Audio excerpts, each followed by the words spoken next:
So help us understand how close we are to the finish line in your mind. I am. Are you hearing me? It's right around the corner. Yes, I got you now. It's right around the corner. We've got a 4 a.m. tomorrow deadline when the debate will be over, and then we'll probably vote at about 9 or 10.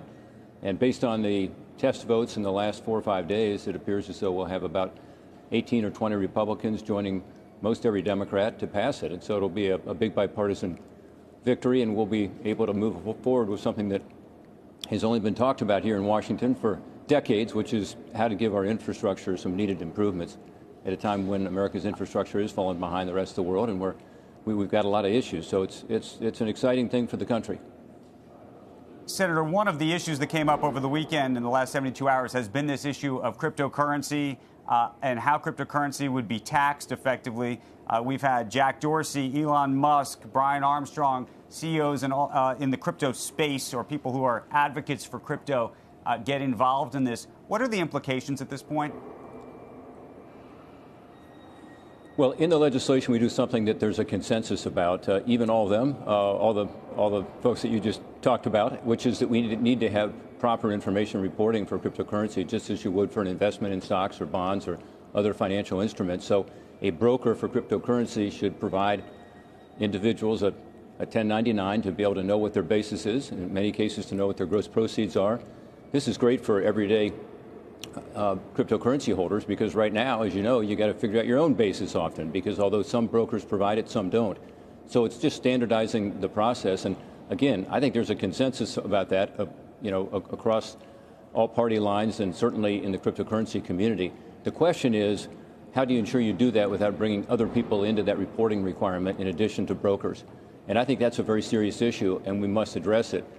Treasury and the Joint Committee on Taxation, which is a nonpartisan group up here, believe that the legislation as it's written handles that properly. I think a clarification is needed.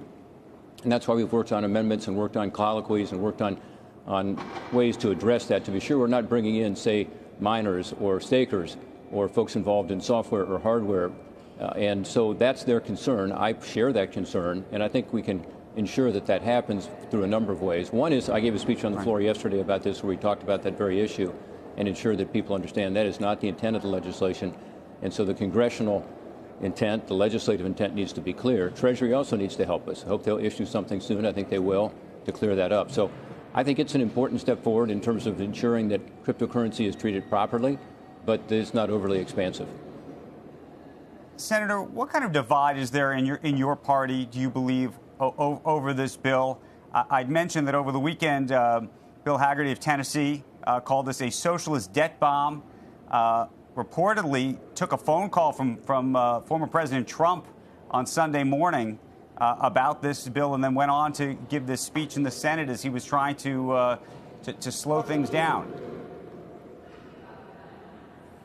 Yeah, no, the time bomb is the $3.5 trillion tax and spending extravaganza. This is a $548 billion infrastructure package. By the way, about 1/3 of the size of what President Trump proposed, $1.5 trillion. And it's something that does not have any new taxes in it, so it doesn't raise taxes, doesn't hurt the economy. It actually helps the economy because it's investing in long-term assets like roads and bridges or ports or rail.